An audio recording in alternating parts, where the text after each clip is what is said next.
Oscillators. All right. Just want to do a quick sound check. All right. I've already done a sound check prior to this. But if you guys can hear me and you guys can see my slides clearly on momentum oscillators, could you just drop a quick yes in the questions tab? All right. That's great. All right. Thank you, everybody. All right.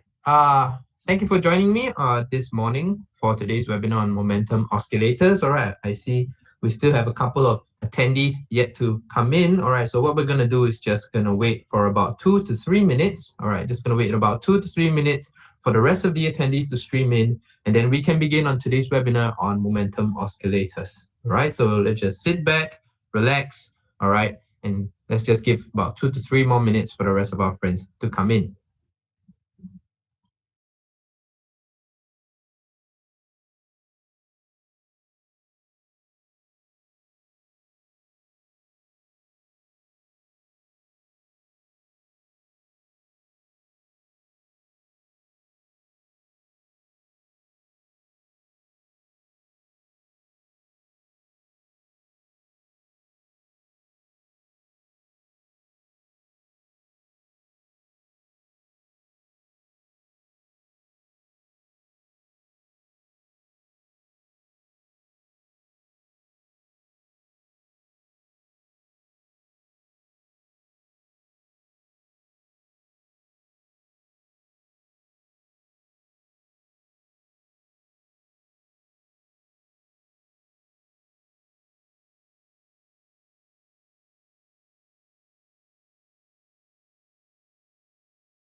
Okay, wow, looks like lots of people have just joined us. All right, if you just joined us, welcome. All right, good morning.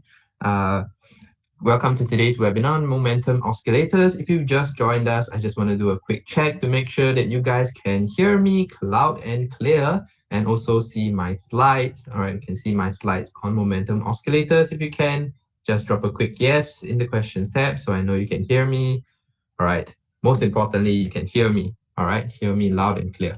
So if you can, could you just do me a favor and drop a quick yes in the questions tab so I know you guys can hear me?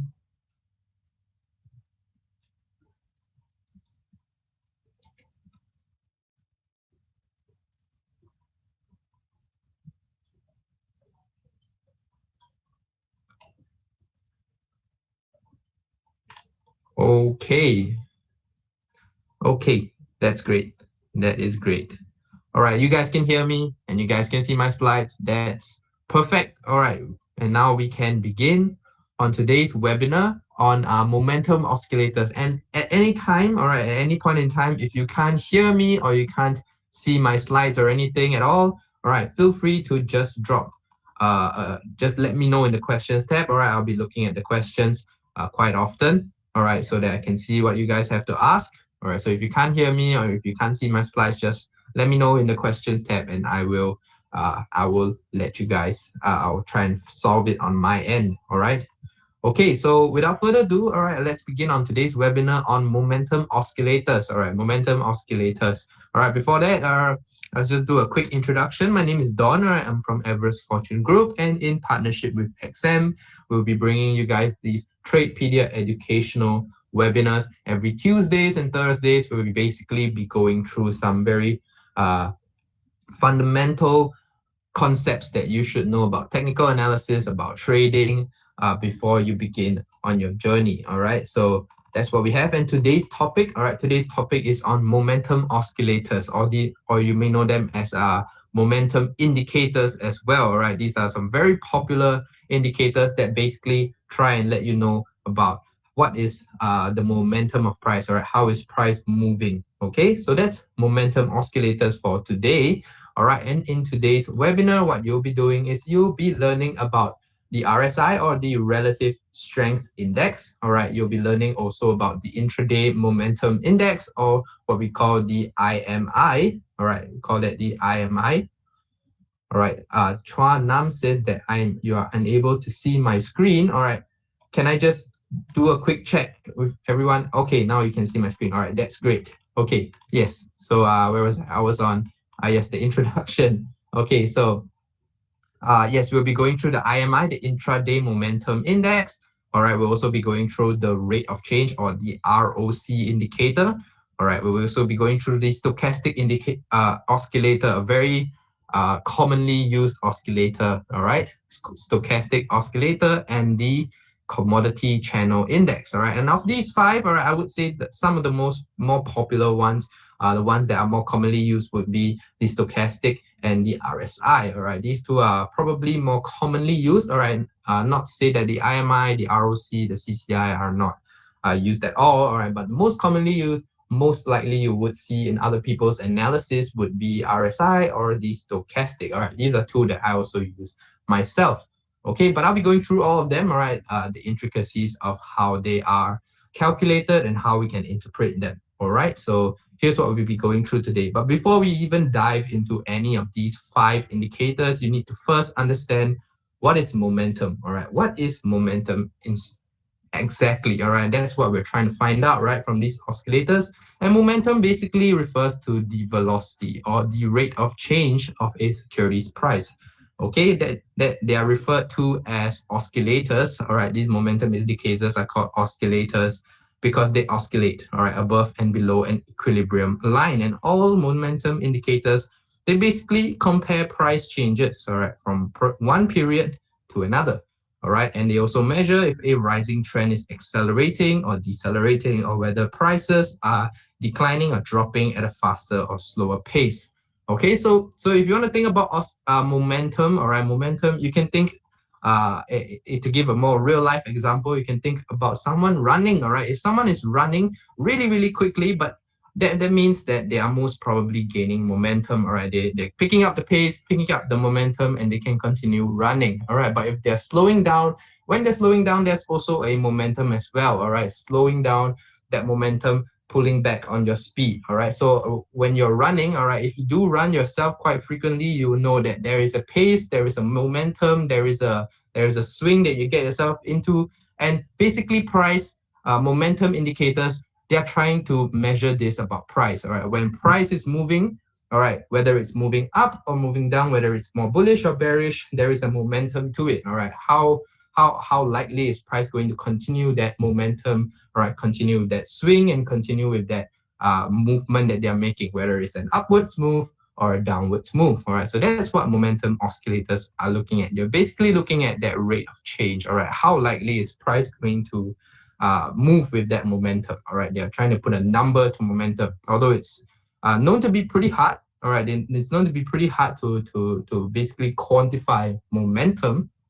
All right, but momentum indicators, these oscillators do a fairly good job, I think. All right, if you know how to use them properly. Okay, so now that we understand what momentum indicators are, we can dive into these oscillators that we are looking at. And at any point in time, right, any point in time, you're unsure, you're unsure about what you can just drop it in the questions tab, and I will answer them as soon as I see them. All right, I have my questions tab open over here. So, all right, so if you have any questions, just drop it in the questions tab. All right, I like to keep my sessions a little more interactive.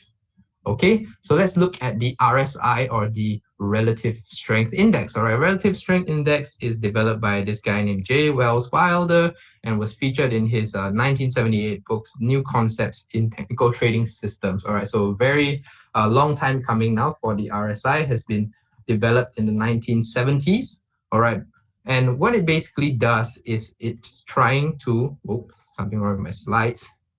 Sorry about that. All right, the RSI. Okay, so RSI is basically trying to compare the average price change, all right, of the bullish bars with the average price change of bearish bars. All right, so you have your green bars and your red bars, and the RSI is basically trying to compare the average price changes. Okay, so let's take a look at RSI and how it is calculated. All right, it's going to be a little bit dry, all right, but it's important. It's important to understand how the RSI is calculated, so you don't just look at it as an indicator that you just put next to price. All right, don't just take it at face value. All right, you understand how and why we use it. All right, so how is the RSI calculated? Basically, the RSI, it is calculated. Whoa.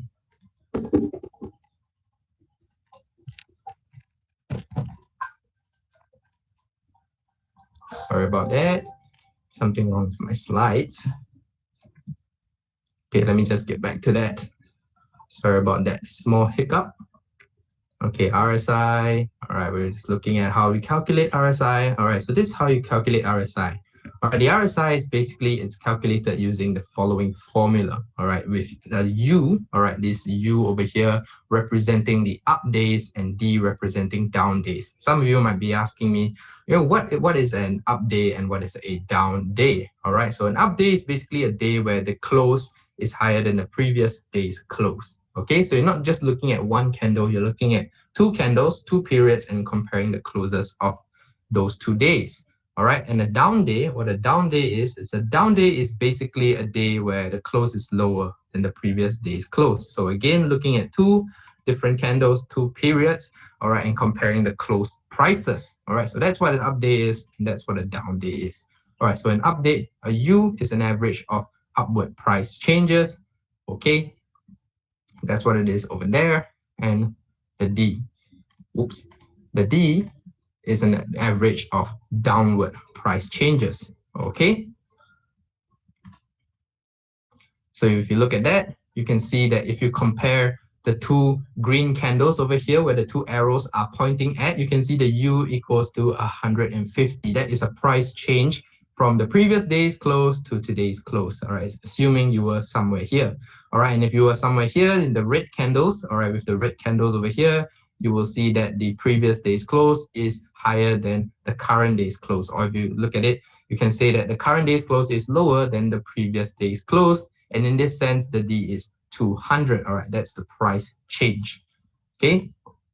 So in this sense, you'll be able to chart an RSI with these values. Okay, so the default parameters for the RSI is 14 periods, although some traders tend to change it. All right, they tend to change it because they don't want the oscillator to be too sensitive. All right, so some traders might use different periods like 21. All right, some people might use 50. All right, these are all arbitrary numbers.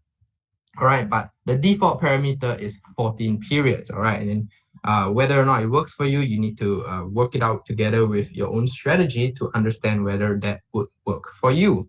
Okay, so that's how the RSI is calculated. Very, very simple. You're just comparing two periods and their closes. Okay, so how can you interpret the RSI? All right, so the RSI basically is fluctuating between 0 and 100, and that equilibrium level exists at the 50 level. All right, so as RSI goes above 50, you can say that upward momentum is increasing, and when RSI goes below 50, you can say that downward momentum is increasing instead. All right, so RSI is basically used to review very extreme price conditions. So when you look at RSI, you're trying to find out whether price is very, very overbought or very, very oversold, meaning there are lots of people that are buying, and it reaches a point where it's overbought, and you might be thinking to yourself, all right, there might be a reversal coming if it's overbought. All right, in a similar sense, if there are lots of people selling, all right, it might be oversold. And that's when you might think, okay, there might be a rebound in price, might be a bounce because it's oversold, too many people are selling. All right, so you can use RSI and look at it. A security is actually considered overbought when RSI moves above 70 and oversold when RSI moves below 30. So that is the sort of the industry standard. All right, in fact, when you pull up an RSI on TradingView, all right, it basically shows you a band. All right, it basically shows you a band with a top level of 70 and a bottom level of 30. All right, and whenever price escapes from that band, you are looking at probably an overbought and oversold condition, depending on whether it is above or below the band. Okay, so that's the industry standard of how people use RSI to interpret whether market is in a very extreme condition, all right, and it's likely to reverse or to change in its direction soon. Okay, so that's the RSI, pretty simple. Okay. Now, another momentum indicator we are looking at will be the intraday momentum index, or the IMI. All right, the IMI is just another momentum oscillator. All right, IMI was developed by this man named Tushar Chande and considered a crossbreed between the RSI and candlestick analysis. So you're looking at RSI, but this guy basically said, I believe that candlestick analysis is also important, so he wanted to bond them together. All right, the calculation of the IMI, it basically uses a relationship between opening and closing prices to determine whether that period is bullish or bearish. All right, so you're just looking at that period and you want to know, is this period bullish or bearish? Okay, so it separates the bullish and bearish candlesticks and it performs an RSI calculation on the candlestick bodies itself. All right, so in this case, you're looking at a single period and trying to determine, is it bullish or is it bearish? Okay, so let's take a look at how the IMI is actually calculated. All right, IMI calculation, basically it focuses on the body size of each candle. Okay, so once again, you're looking at that single period and you want to look at the body size. So it compares a candle's open and close prices to differentiate between a bullish and a bearish day. For example, you can see, let's just take that first candle all the way to the left over there. Okay, so you can see on this day, the open was 1850 and the close was 1900. So basically price moved upwards in that sense. Okay, so in this sense, we have 50 bullish points because this is a bullish day, all right, a bullish period, assuming that we are on a bullish, we are on a daily chart. All right, this would be a bullish day and we have 50 bullish points. Okay, and then the next day, all right, let's take a look at the next day. All right, you can see a red candle. So the open was 1850 and the close was 1750. And you can see that price within this period, within this day, basically dropped 100 points. All right, so it basically gives us 100 bearish points. And we can continue to do this, so on and so forth for all the prices. So you have 100 bearish points from there, so on and so forth. And what do? We can basically count, all right, we basically count how many bullish and bearish points we have. All right, so for example, in the last 11 days, all right, we have 350 green and 600 red. So 350 green bullish points and 600 red points. And using that formula, all right, this formula over here, you can see the G divided by G plus R. So it's green or bullish divided by bullish plus bearish points, you get 37%. Okay, so you can plot that on the RSI, 37%, somewhere there. Okay, so if once price moves again, all right, once price moves again, all right, you want to take a look at the last 11 periods again. All right, so with this green candle, which is 150 points, we count the last 11 periods. All right, we have 450 green and then now 600 red, which gives us 43%. All right, so when the green points equals to the red points, what you can see is that the IMI is basically at the 50% equilibrium level. Okay, so if this happens, all right, you can see IMI basically goes back to the equilibrium at 50%. Okay, because green equals to red, right? All right, so this is the intraday momentum index. All right, you just basically line up all those points together in a line, and what you get is the IMI. All right, you're just looking at that day's price and you look at how many periods that you're looking back on. In this case, we're using 11 periods.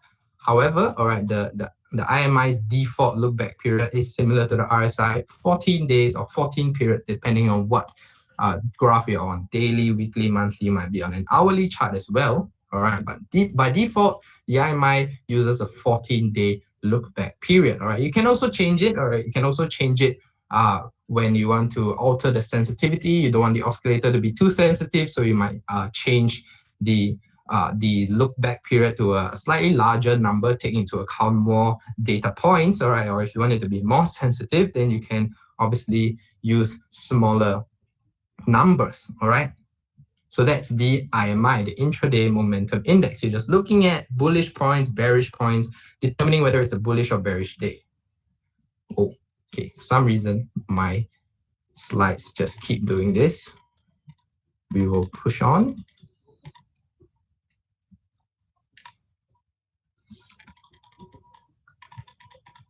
All right, so I've gone through the IMI with you guys. All right, hopefully you guys understand what the IMI is. All right, so how do we interpret the IMI? All right, the IMI, how do we interpret it? It's basically quite similar, all right, quite similar to the RSI. All right, IMI basically fluctuates between 0 and 100, and its equilibrium level is at 50. So if it goes above 50, you deem it that the upward momentum is increasing. It goes below 50, downward momentum is increasing instead. All right, so like RSI, all right, IMI is also used to review extreme price conditions. So a security is considered overbought when it's above 70 and oversold when IMI moves below 30. Okay, let me see if I can fix this problem with my slides. All right, something wrong over here. Go to that slide that I was at. Okay, we were here. All right, IMI interpretation. Okay, so you can see that IMI and the RSI is basically quite similar. All right, you're looking at the same band of between 70 and 30. All right, you're looking at that equilibrium level of 50 to determine if it's upward or downward momentum. All right, you're trying to find extreme price conditions. All right, the only difference in how they are, the only difference in these two oscillators is the way that they are calculated. All right, so the IMI, you're only looking at that period, but the RSI, you're comparing it with the previous period. All right, so there is a slightly different way of calculating, so you will get a slightly different chart. And which one, I cannot tell you which one is better. All right, some people prefer the RSI, some people prefer the IMI, because everyone has slightly different strategies. All right, so you need to consider using them, all right, putting them in your strategy and back testing it to understand which one works the best for you. Okay, so that is what the IMI is. Let's take a look at the next indicator. All right, the rate of change, or the ROC indicator. What is the ROC indicator? It is a pure momentum oscillator, and it measures the percent change in price from one period to another. So all you're looking at is how much has price changed from one period to the next. All right, and the result is the percentage that the securities price has changed in the last X periods. All right, the last how many periods, you get a percentage change in securities price. So the ROC is identical to the momentum oscillator, and it's basically its only difference is that momentum is being normalized. All right, the ROC has an equilibrium of 0, whereas the momentum oscillator fluctuates above or below 100. Okay, so what does that mean? Let's take a look at how the ROC is calculated. All right, let's take a look at this. So it's assuming that we have price like that, the ROC is calculated by comparing the closing price today with the closing price X periods ago. Okay, so if we were to use a 4 look back period, all right, so 4 period look back, all right, and calculate the ROC on this day, all right, you can see the close is at 19, okay, and then 4 periods ago, the close was at 16, okay, so you see at that period, 19, and then 4 periods back, the close was at 16. All right, we're looking at the first 4 green candles over there. Okay, so 19 minus 16, that gives us plus 3, which is our first point on the oscillator over there, plus 3. Okay, and then the next day, all right, the next day you want to look at the next day's close, and then you look at 4 periods to see what is the period close 4 periods ago. All right, so that's 17 the previous close was also 17, so 0 is our next point. All right, and you can continue to do this. All right, continuously 0. At this point, it would be 0. All right, and the next day's close, we'll look at the next day's close at 16. 4 periods ago, it was 18, so the next point is -2. All right, so on and so forth. And by continuously doing this for all the days, for all the periods, you'll be able to get the ROC chart, all right? Which will look something like that. See if I can get it out. So you can see if you were to plot all those points based on all those days and you look back 4 periods, all right, you'll be able to get a 4-period look back for the ROC. All right, so the default setting in this case for the ROC is 21 days or 21 periods. All right, so that's just the default. All right, once again, you can change that, you can alter it to fit your own strategy, see what works best for your strategy. But that's just how the default is 21. Okay, so that's the ROC. All right, the rate of change in price. And you can see that something slightly different now. The equilibrium is at 0, all right, instead of 50, which is what the RSI and the IMI uses. All right, in this case, the ROC, the equilibrium is at 0, all right, and then you just fluctuate above and below, with positive being above, all right, and negative being below. Okay.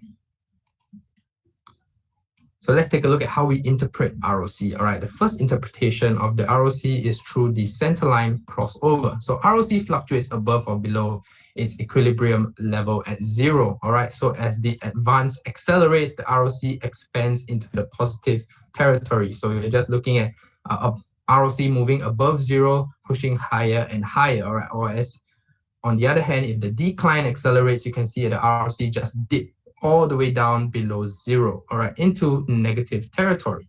All right, so the ROC is also used to reveal extreme price conditions. All right, so traders can visually identify the levels that caused previous turning points, and then these levels are used to identify overbought and oversold zones. So once again, you're looking again to find overbought and oversold levels and areas, all right, where price are overbought and oversold, all right, that's what you're using ROC for, all right, once again, because it is an oscillator as well. Okay, just need to take note there's a difference in the way that it is calculated, all right, that's what the ROC is for. All right, so now we're moving into the stochastic oscillator, one of the most popular oscillators being used at the moment. All right, and this is another oscillator, and it was developed in the late 1950s by George C. Lane. And what it does is it compares the security's closing price. All right, it compares the security's closing price relative to its price range over a given period of time. And the stochastic basically does not follow price, it does not follow volume, it just follows the speed or the momentum of prices. Okay, so that's what the stochastic oscillator does. Okay, so how do we calculate this stochastic oscillator?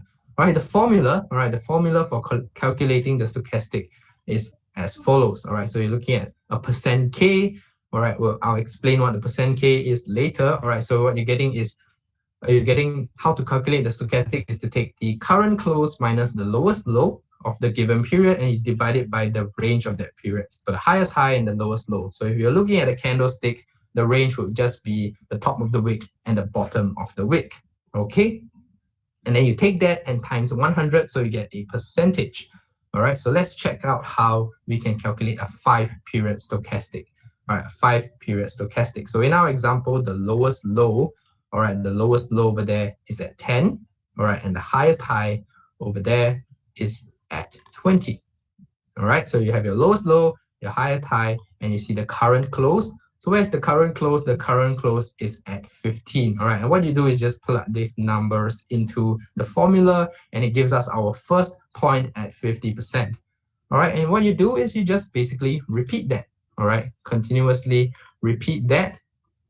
All right, you go to the next day, the close is at 17.5, and that takes us to 75%. All right, hold on, give me a moment.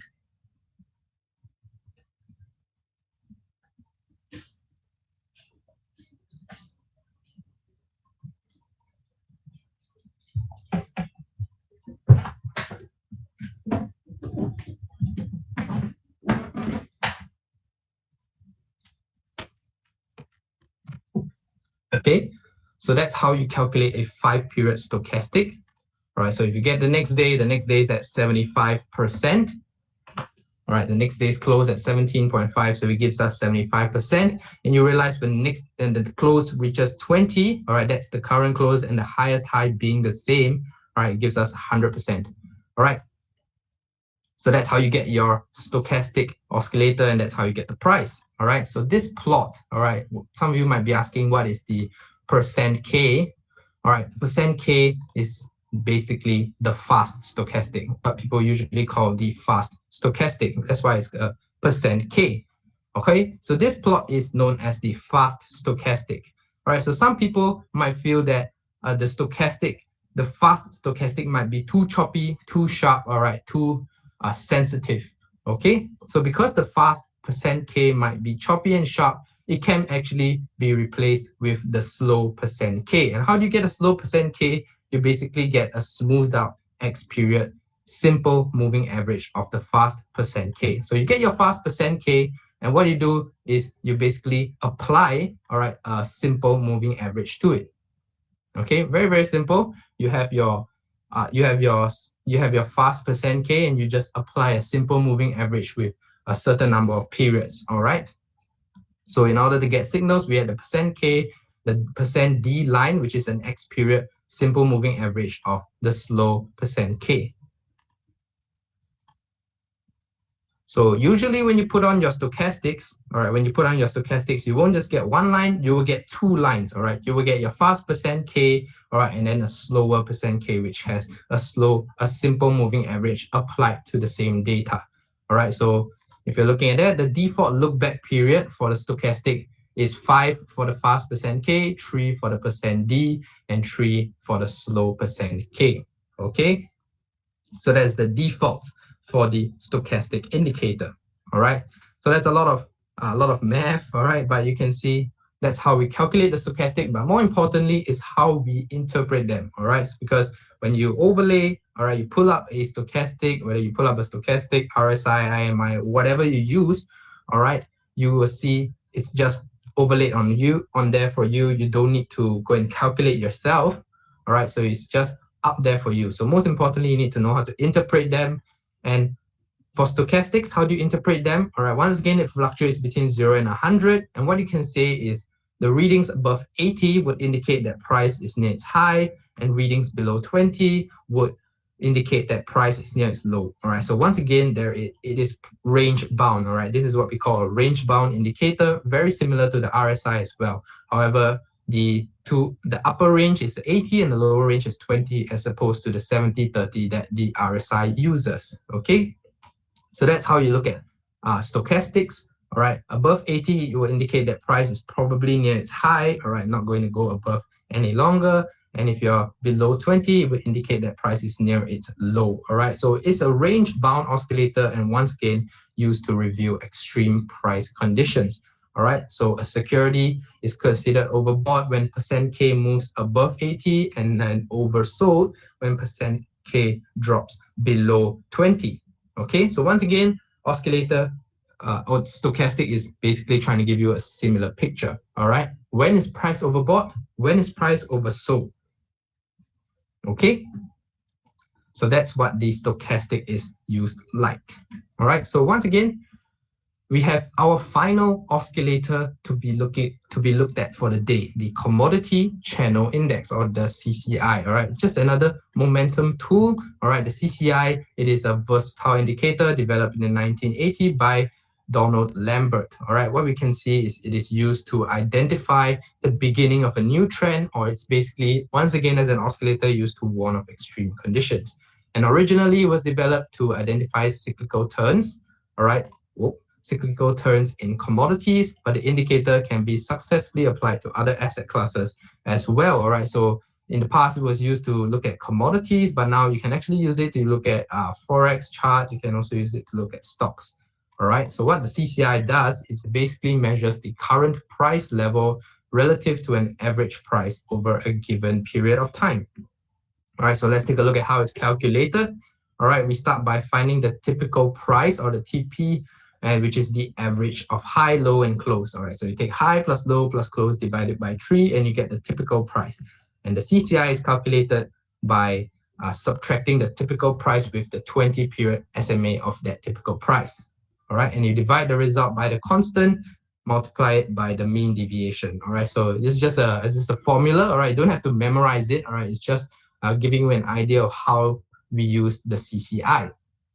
All right, so the constant is default 0.015, and the mean deviation is calculated as follows. So you subtract the 20-period SMA of the typical price from each period's typical price, and you add their values, and you divide it by the number of periods. All right, so that's how you calculate the CCI. All right, I know it's a lot to take in. All right, but once again, if you're using the CCI, it's basically overlaid onto your chart for you. All right. So the default look back period for the CCI oscillator is 20 periods, and the constant is at 0.015 to ensure that 70% to 80% of CCI values would fall between -100 and +100. Okay. So if you look at it like that, it looks very, very similar to all the other oscillators, but of course, the way that it's calculated is actually really different. Okay. So here the CCI, how you interpret it and all its parameters. All right, so the CCI, it fluctuates again above and below the zero level. All right, very, very, very similar to our ROC. All right, so surges above +100 reflect strength. All right, remember that the creator of the CCI basically used that constant of 0.015, so that usually about 70 to 80% of the time price should not go above 100. +100 should not fall below -100. So any surge above +100 would reflect some strength, all right, and it can signal the start of an uptrend. And plunges below -100 would reflect weakness, all right, and it can signal the start of a downtrend, right? It doesn't happen very often, all right, because the way that the CCI is constructed is such that price should, most of the time in normal situations, all right, be holding somewhere near somewhere within the +100 to -100 regions. Okay, so any movement above or below that would indicate that price is getting some momentum, picking up some strong momentum, whether it's on a bullish or a bearish momentum. Okay, so what chartists do is basically chartists or technical analysts will look for overbought and oversold conditions around a plus or -200. All right, so that's how usually people will look to CCI. All right, however, since the CCI is an unbound oscillator, extreme levels may depend on the volatility of the security. All right, so it depends on what you're looking at, whether you're looking at commodities like gold, silver, or other commodities, or you're looking at currencies, forex charts that tend to be a little bit more volatile. All right, so the CCI, you might look at different levels to determine whether you are reaching extreme levels. Okay, so that's how the CCI is used. All right. So in this section, all right, now that we've gone through all the 5 oscillators, all right, you guys might have realized that the oscillators, what they are trying to show you is basically the same thing. All right, you're trying to find out whether price is in extreme conditions. Is it overbought or is it oversold? Right, and over the years, many people have come up with many different types of oscillators to try and figure out this idea of whether price is in extreme price conditions. All right, you might be asking, so how do I use these oscillators? Why not I just use one, or why not I just use all of them at once to know whether price is really in an overbought situation or really in an oversold situation? And if you're someone that wants to use all of them, overlay all 5 of these oscillators onto your price chart, I would tell you that basically that's not really needed, because the oscillators, the momentum oscillators, though they have some slight differences in the way that they are calculated, generally, all right, they're trying to tell you the same thing. And many times, all right, in many situations, all right, all these oscillators could just be telling you the same story, because they're looking at the same momentum. All right, you're looking at the same price momentum.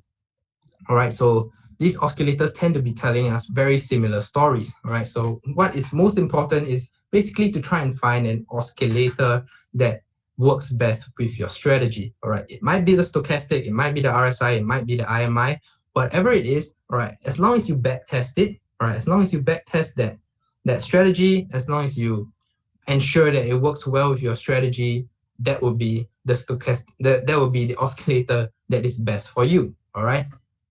So many of the oscillators, they're telling you a similar story. They're telling you very similar things. All right. So I wouldn't recommend just overlaying all 5 of these oscillators and then analyzing them all together. All right. Because most of the times they tell you the similar story and you might just be wasting time. All right. So in this section, what I'll be going through is how oscillators are analyzed, how you can look at direction, area, and divergences. All right. So oscillators, they are basically analyzed in 3 dimensions. All right, what you want to look at when you're looking at oscillators is you want to find out its direction. Is it bullish or is it bearish? All right, you also want to find out that area, all right, whether it's overbought or oversold, is priced in that extreme price condition. All right, and finally, you want to look at divergences. Is there divergence between the oscillator and the price? All right, so price might be telling you it is very bullish, but it could be a divergence from oscillator. Oscillator is trying to tell you, all right, it's actually bearish in nature. Okay, so is there a divergence? All right, that's what we'll be going through here. So let's look at the direction. All right, the direction can be told actually pretty simply from the oscillator. All right, so similar to prices, momentum moves in trends. All right, so the same techniques that are used for analyzing price trends, you can apply them to momentum. So when the indicator goes below its trend line, we have a bearish signal, something like that. You can draw a trend line on momentum indicators, and when it dips below, it could be telling you, hey, we are looking at a more bearish scenario. All right. Similarly, when it goes above, when you have a descending trend line and it goes above, it could have a bullish signal. All right. You could also use something like a moving average. All right. So when the indicator goes below its moving average, we have a bearish signal and vice versa. All right. So you just use the RSI and you apply a moving average onto it. All right. If you're looking at if you're looking to use this method, all right, the moving average, if we have the indicator pushing below the moving average, we have a bearish signal. If we have the indicator moving above the moving average, then we have a bullish signal. And you need to keep in mind that a trend reversal in momentum is not always associated with a similar reversal in price. All right, meaning that if you look at something on the momentum indicator and it's telling you, hey, a reversal is coming, a reversal is coming. All right, it's not always the same on price. All right, we might look at a very, very big push up from above that trend line, all right, on an indicator. All right, but you might not see a very, very strong push up or a very, very strong bullish move there. All right, so in that sense, all right, what it's trying to tell you is that don't just rely solely on the indicator. All right, always go back to the basics, which is that technical analysis is based on price action. So price action is always king. All right, price action is always important. You always need to look at price action to understand, all right, what is really going on. All right, so if indicators are that foolproof, everybody would be using indicators. All right, and that's not the case.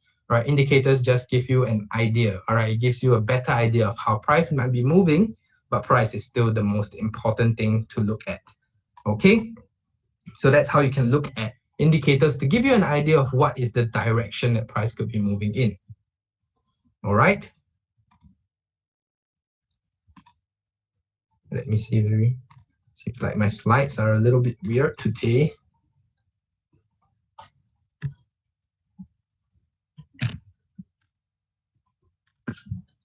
Okay, so that's direction on price and how you can use oscillators to tell you a similar idea, similar picture.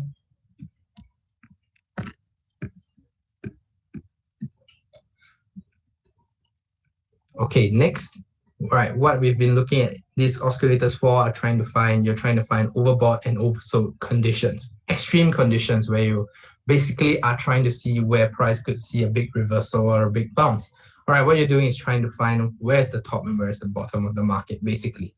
Okay, so financial markets are essentially, they're driven by psychological forces, right? Our emotions move from one extreme to another, from greed to fear, from hope to despair. All right, so greed and fear are some of the most important and most influential emotions in the market, and they drive price movement. Okay, so what you're trying to do is trying to find an area where one emotion supersedes another, all right? It overflows, all right? So in one case, it might be greed much higher than fear, or fear much higher than greed. That will show you an overbought or an oversold position, all right, where price is in, all right? So if price is very, very much overbought, it could mean that there's a lot of greed in the markets. A lot of people are going into to buy, all right, to get in with their long positions. All right. And then similarly, if it's an oversold condition, there's a lot of fear in the markets. You could be looking at a reversal in that sense. All right. So that's what causes momentum indicators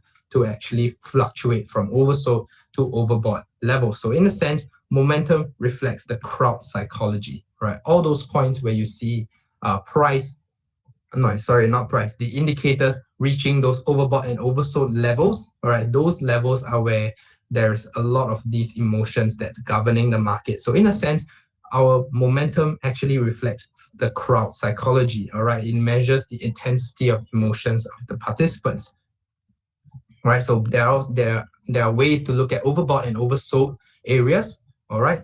So banded oscillators tend to fluctuate between 0 and 100%. And for RSI and IMI, those extreme levels are beyond 70% and 30%, all right? So you always have that band when you pull up the indicator, whether it's an RSI or an IMI, you have those bands at 70 and 30%. And if you are seeing the indicator push above or below those levels, you could be looking at overbought and oversold conditions, right? For stochastics would be at 80 and 20%, the industry levels. So anywhere pushing above or below, you could see more extreme conditions. And other oscillators that are unbanded, such as the ROC, the MACD, right? These are unbanded oscillators, meaning that they have no minimum and maximum values. And what you're basically looking at is you must manually identify those overbought and oversold lines, all right? So if you have an ROC, you can see that there are no bands, all right? There are no upper and lower levels to look at, right? So your extreme levels are manually determined from where the indicator previously topped or bottomed, all right? Or you can basically see a support or a resistance in the ROC, all right? So that's for unbanded indicators. And one thing that a lot of people don't know is actually, if you want to, you can also, all right, manually determine your tops and bottoms on the banded indicators as well, all right? So the banded indicators have their bands at 70 and 30 for RSI and IMI, or you have 80 and 20 for stochastics, all right? These bands are industry standards. However, sometimes price doesn't really always tie themselves to these industry standards of 80 and 20, 70 and 30, all right? Sometimes you might find some hidden support and resistance levels where price and the RSI were moving in tandem, all right? They're moving together, all right? Those are much better indications I found, all right? Where you find a hidden support level, it might be slightly above or below the 30%, all right? You might find a hidden support or slightly above and below that 70%, all right, for the RSI. If you're looking for resistance, all right, what you need to look at is basically how price reacts to these oscillators. And if you're able to find a hidden support and resistance level by manually drawing them instead of just following the industry standard, all right, most of the time they also work, all right? They can also work. Okay, but that's how basically you're trying to find overbought and oversold areas. Okay, so let's move on to the next slide. We need to do something about these slides. Okay. All right, so extreme momentum readings, all right? These areas of being very, very much overbought or very, very much oversold would indicate there is a possible correction in price. So these are some signals used by traders to exit or enter new positions against the previous direction, right? So if you're looking at overbought, oversold conditions, what you're trying to look at is basically some areas where price is going to react, where it's going to bounce, where it's going to reverse. Okay, so when using IMI and RSI, all right, you could look at a bullish signal if it goes below 30, all right, that means that it's oversold. It means that there is space for bullish momentum to come in, all right? So that would be a bullish signal. It crosses below 30 and then it starts to move above it, all right? That could indicate it could possibly be going bullish from there. Okay, so a bearish signal on the other hand would be when it exceeds the 70 mark, which is on RSI and IMI, and then it crosses from above to below again. All right, that basically means you have entered into overbought situations. All right, you have entered into overbought areas. All right, that means that once it crosses below, there is space for bearish momentum. There is space for price to drop. Okay. So you can see there, it crosses above and it cuts back down below. And that's when price could actually be moving again, right? It could be moving to the downside from there, right? So once again, all right, these price indicators, all right, these oscillators, most of them tell a very similar story. However, sometimes you might see the RSI giving a signal and then the IMI giving the similar signal, all right, that could mean that the signal could be stronger, all right. It correlates with all the other oscillators that we are looking at. It correlates with other oscillators like stochastic, even unbanded oscillators. That could mean that the signal is stronger. However, it's of course, if you want to look at that, you can, all right, it's more of a supporting point, right? It's more like, okay, this signal could be very strong because it correlates with all my other oscillators, all right, but it's not necessary, right? It's not necessary that you always have to look at all the oscillators in the world to understand how price is moving, okay? So that's how you can use these oscillators to find overbought and oversold conditions, okay?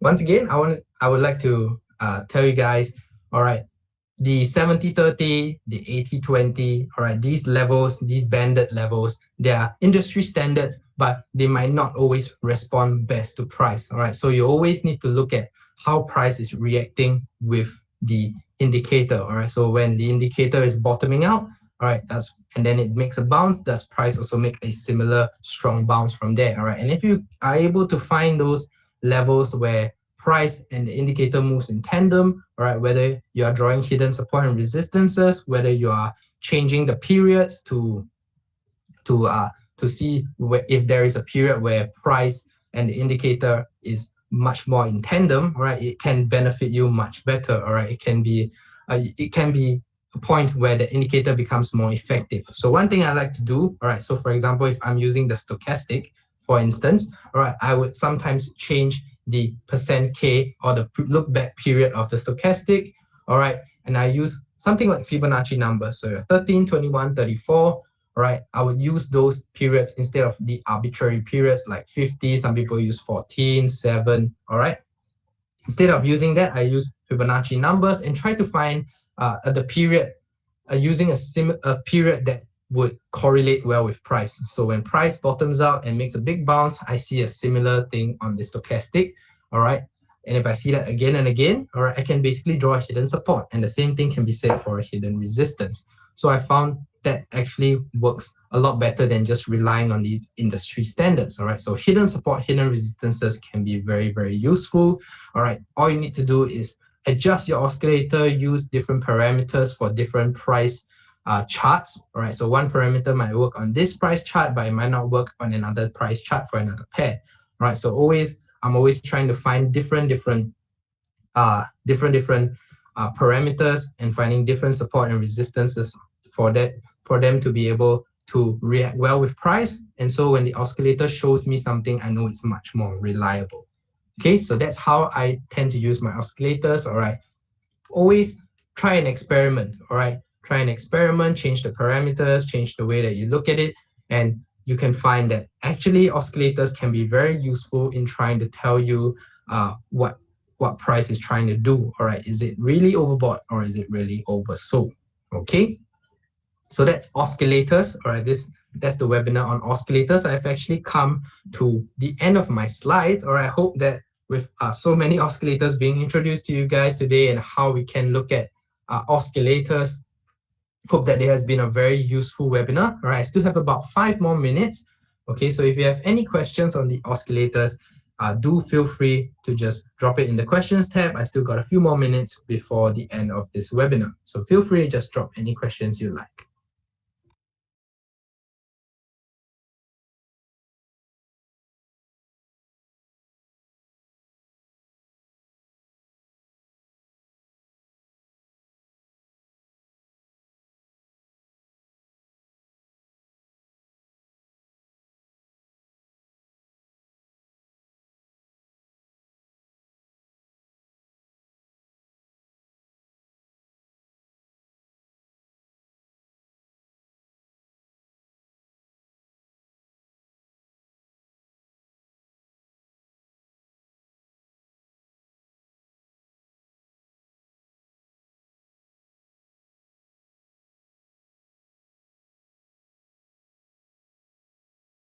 Okay, don't see any questions. All right. Yeah, all right. If there are no questions, all right, you're welcome, Chua. You're welcome, Chua Nam. All right. Thank you for joining me today. Okay. Well, I hope you guys have learned a lot about using momentum indicators and oscillators. All right. If you are new to this, all right, do try. All right, experiment with all the different parameters. Experiment with different ways to look at oscillators and relate it to price. And of course, I hope that it helps you in your own trading. All right. I hope that using oscillators can help you have a greater, better trading experience. All right, if there are no other questions, that's actually the end of my webinar. All right, do join us back here on these Tradepedia webinars on every Tuesdays and Thursdays. And if you guys are interested in looking at some of the top fundamental news events, all right, that will be happening, or some of the top technical setups that we here at Everest Fortune Group are looking at as well, you can join us on the exclusive webinar series that will be happening every Monday, Wednesday, and Friday, same time as this webinar, right? 11 a.m. in the morning. All right. So if there are no other questions, all right, I wish you guys all the best. Trade safe, stay safe, and I'll catch you guys again soon.